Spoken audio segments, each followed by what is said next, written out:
Olá, sejam muito bem-vindos ao curso sobre a reforma tributária, um curso no qual, ao longo de alguns vídeos, nós trataremos sobre aspectos relevantes, atuais, polêmicos, da Emenda Constitucional 132 de 2023, que aprovou a reforma tributária.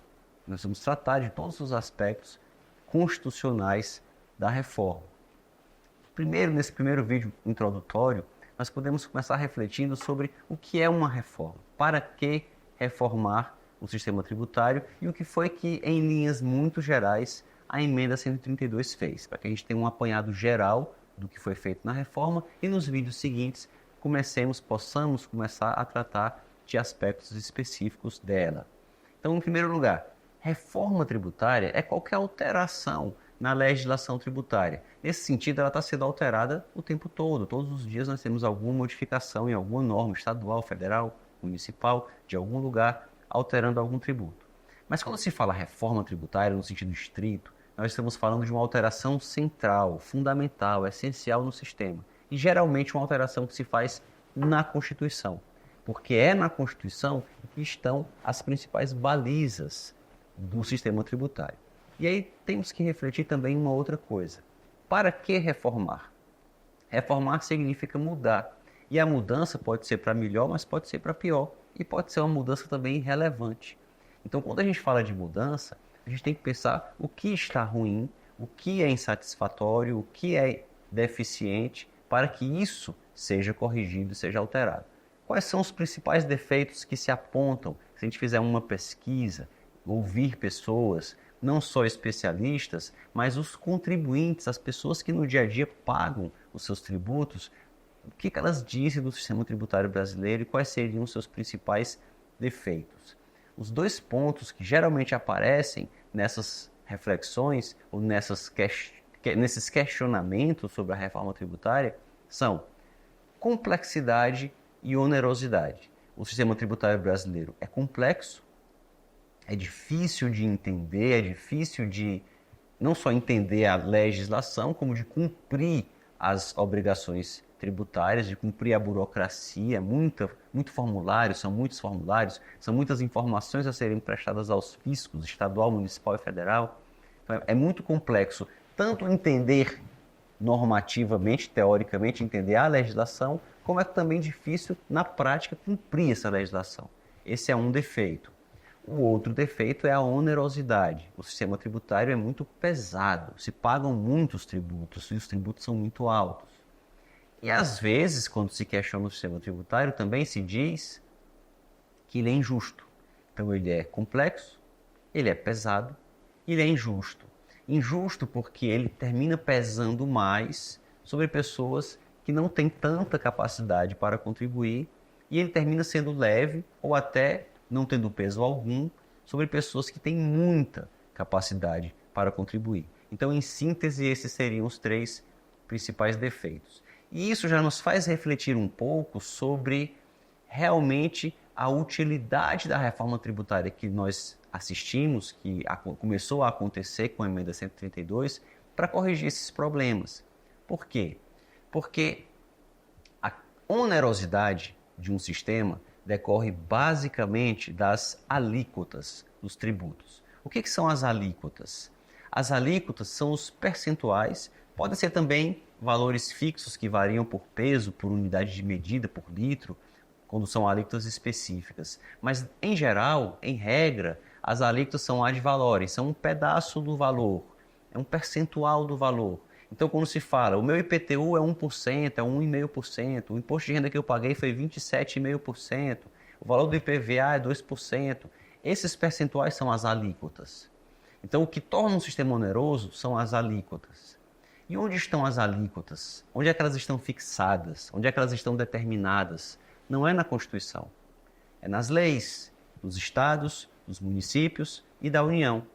E às vezes até mesmo em normas infralegais, normas que estão abaixo das leis, feitas pelos governadores, pelos prefeitos e pelo presidente da República. No caso especificamente de alíquotas, nós não temos fixadas, pelo menos não deveríamos ter validamente fixadas por prefeitos nem por governadores, porque os impostos estaduais e os municipais, todos têm que ter as suas alíquotas fixadas por lei. Então tem que ser a Assembleia Legislativa, a Câmara dos Vereadores que vai fixar, ou que vão fixar. Mas alguns impostos federais têm as suas alíquotas alteráveis, passíveis de alteração por decretos do presidente da República. O imposto de importação, o imposto de exportação, o IPI, o IOF, eles podem ter as suas alíquotas alteradas por decreto. Os outros tributos podem ter as alíquotas alteradas por lei. Então bastaria alterar leis e, em alguns tributos, alterar decretos para que o sistema se tornasse menos oneroso. Não precisaria reformar a Constituição. E a complexidade? Onde está a complexidade? A complexidade está na legislação, nas leis, nas normas infralegais que estão abaixo das leis, feitas pelos chefes do executivo e seus subordinados. E essas normas podem ser alteradas sem necessidade de mudar a Constituição também. E as obrigações acessórias, a burocracia que nós cumprimos, todas elas são fixadas também nessas normas infralegais. Então bastaria alterar decretos, portarias, instruções normativas, que nós alteraríamos a complexidade. O sistema se tornaria menos complexo. Ele também se tornaria menos complexo com uma mudança de mentalidade. Se nós passássemos a usar a tecnologia, a inteligência artificial, os algoritmos, não só para facilitar o trabalho das autoridades de cobrar os tributos devidos, mas para facilitar a vida do contribuinte, facilitando para ele o cálculo dos seus tributos, avisando a ele de direitos que ele possui, devolvendo para ele, mesmo que ele não peça, tributos que ele paga a mais. Tudo isso poderia ser feito sem a necessidade de mexer na Constituição. E o que nós temos na Constituição? Na Constituição nós não temos alíquotas, na Constituição nós não temos obrigações acessórias, a burocracia, os deveres formais, os formulários, as declarações que o contribuinte precisa apresentar. Nada disso consta da Constituição. Na Constituição nós temos os limites ao poder de tributar, as balizas além das quais ou para além das quais o poder público não pode ir na cobrança de tributos. E é nisso que nós mexemos quando nós alteramos a Constituição. É por isso que uma reforma constitucional tem que ser vista com cuidado e deve ser feita com cautela.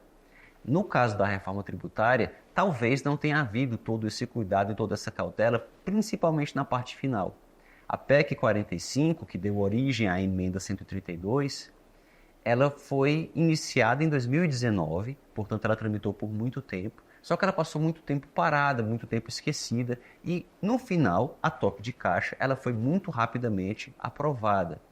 Alguns parlamentares que votaram a emenda 132, que aprovaram a emenda 132, nem tinham recebido ainda o texto. Então eles votaram um texto que eles não tinham lido. Alguns receberam o texto instantes antes da votação e alguns receberam o texto depois da votação. Então o texto foi aprovado e depois eles leram aquilo que eles tinham, ou pelo menos receberam, né? Se leram, eu não sei, mas receberam o texto que eles haviam aprovado.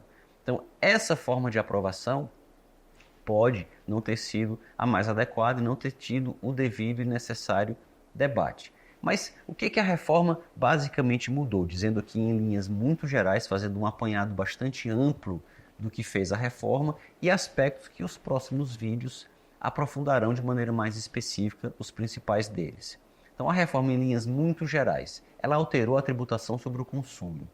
A reforma não alterou essencialmente a tributação sobre patrimônio e renda, ela fez uma ou outra mudança pontualíssima em relação a imposto de herança, em relação ao imposto de propriedade de veículos automotores, por exemplo, a gente vai já comentar essas mudanças, mas essencialmente o que ela fez foi alterar a tributação sobre o consumo, unificando dentro do que foi possível fazer essa tributação sobre o consumo. Então, no que consistiu isso?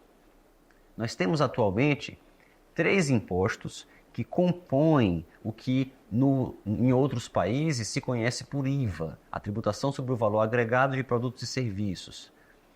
Então nós temos o IPI, o Imposto Federal sobre Produtos Industrializados, que é devido por todo aquele que importa ou fabrica um produto, a pessoa paga IPI. Nós temos o ICMS, Imposto Estadual, devido sobre a circulação de mercadorias e serviços de comunicação e transporte, interestadual e intermunicipal. E temos o ISS, Imposto Municipal sobre Serviços de qualquer natureza. Então, esses 3 impostos, o IPI, o ICMS e o ISS, eles foram unificados E ainda mais juntaram-se duas contribuições, o PIS e a COFINS, que são duas contribuições irmãs, elas são praticamente idênticas, o que muda é apenas a destinação que se dá ao dinheiro arrecadado e as alíquotas delas que são diferentes. Mas no geral elas são muito parecidas. Então, PIS e COFINS, que alcançam a receita das empresas, IPI, ICMS e ISS, eles foram unidos para formar um IVA, um Imposto sobre o Valor Agregado. Na proposta original da PEC 45, seria criado apenas um IVA federal, um imposto só, que substituiria todos esses tributos que eu mencionei. Mas houve uma preocupação federativa. O ICMS é uma importante fonte de receita estadual. O ISS é uma importante fonte de receita municipal. Extinguir esses impostos poderia causar reflexos no equilíbrio federativo. Isso poderia atrair a acusação, a suspeita de que a emenda seria inconstitucional. Isso vai ser comentado depois, no próximo vídeo. Então, para evitar isso, criou-se a figura do IVA dual.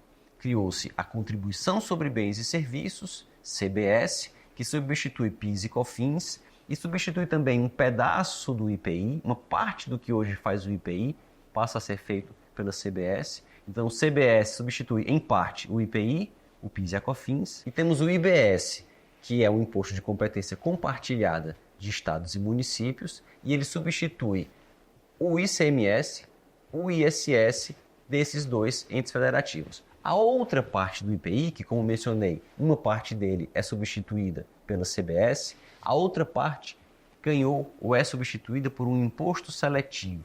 Então nós temos IPI, PIS, COFINS, ICMS e ISS, que deram origem a CBS, IBS e imposto seletivo. Sendo que IBS e CBS, eles têm o mesmo regime, têm que ser tratados pela mesma legislação, tratados em lei complementar única, e eles são praticamente as duas faces ou os dois pedaços de um grande tributo que seria esse tal IVA dual. Então, o que a reforma tributária fez foi basicamente isso. Transformou ICMS, ISS, PIS, COFINS e IPI em um IVA dual. Um IVA que tem um pedaço federal, que é a CBS, e um pedaço estadual e municipal, que é o IBS, mas que esses dois pedaços são tratados pela mesma legislação, têm o mesmo regime, são absolutamente tratados do mesmo modo, para quem vê de fora e de longe enxergar como um imposto só. E esse arremedo de criar esse IVA dual foi exatamente para afastar a acusação de violação ao Pacto Federativo, que seria mais forte se nós tivéssemos apenas um IVA federal totalmente administrado apenas pela União, substituindo ICMS, ISS, PIS, COFINS e IPI, mas ICMS e ISS que são estadual e municipal respectivamente. Então, basicamente foi isso que a reforma fez. Mas ela também alterou IPTU, consolidando uma jurisprudência que permite a alteração ou a correção do valor dos imóveis por ato que não seja lei, alterou o imposto sobre herança, regulamentando como será cobrado o imposto no caso de heranças oriundas do exterior, passou a permitir que o IPVA seja cobrado de embarcações e aeronaves. O STF havia entendido que o IPVA só podia ser cobrado de veículos terrestres, então só carro, moto, caminhão, só veículos terrestres poderiam ser tributados pelo IPVA. E com a reforma, acrescentou-se na Constituição a permissão de que o IPVA alcance também lanchas, jet skis, iates, aviões, helicópteros, etc. Então, essa foi uma outra alteração que a reforma trouxe em relação a esses tributos. Mas foram, como disse, alterações pontuais no imposto sobre herança, no IPVA, no IPTU, mas a alteração significativa foi na tributação do consumo. Então, em síntese e resumindo, aqueles problemas que eu mencionei no começo do vídeo, complexidade, a reforma não necessariamente vai diminuir. Talvez até aumente, dependendo de como seja regulamentado esse IVA dual. Onerosidade, a reforma não vai tocar na onerosidade. O sistema continuará tão oneroso quanto antes ou mais. Tudo vai depender das alíquotas do IVA dual, que serão fixadas por lei, não são fixadas na reforma. Mas a reforma abre espaço para que haja sim um aumento de carga, porque ela flexibiliza alguns limites que continham a legislação anteriormente, como foi o caso de algum desses que eu mencionei. Agora, há um ponto positivo na reforma? Há vários, eles serão abordados ao seu tempo. Mas há um ponto positivo que foi um defeito que a reforma corrigiu, ou que tentará corrigir, vamos ver se ela vai conseguir, que havia no ICMS e em parte no ISS, mas pouco no ISS e muito no ICMS. Que era o seguinte: hoje o ICMS está completamente deformado nos estados. Por quê? Porque, de acordo com a Constituição, o ICMS deve ser regulado em lei complementar, uma regulamentação única e nacional, que trace normas gerais. Cabe aos estados, por meio de lei, criar em cada caso o imposto, mas respeitado esse regime nacional unificado dado pela Lei 87 de 96, que é a chamada Lei Candim.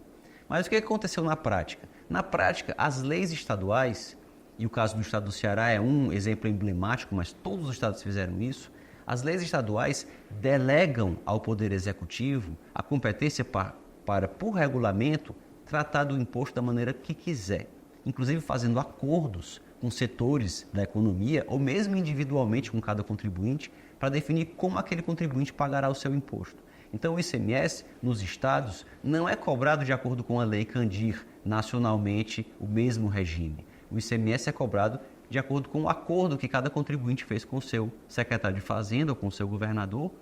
E, portanto, nós temos não só 27 regulamentações, nós temos infinitas regulamentações, tantos quanto são os contribuintes e os setores.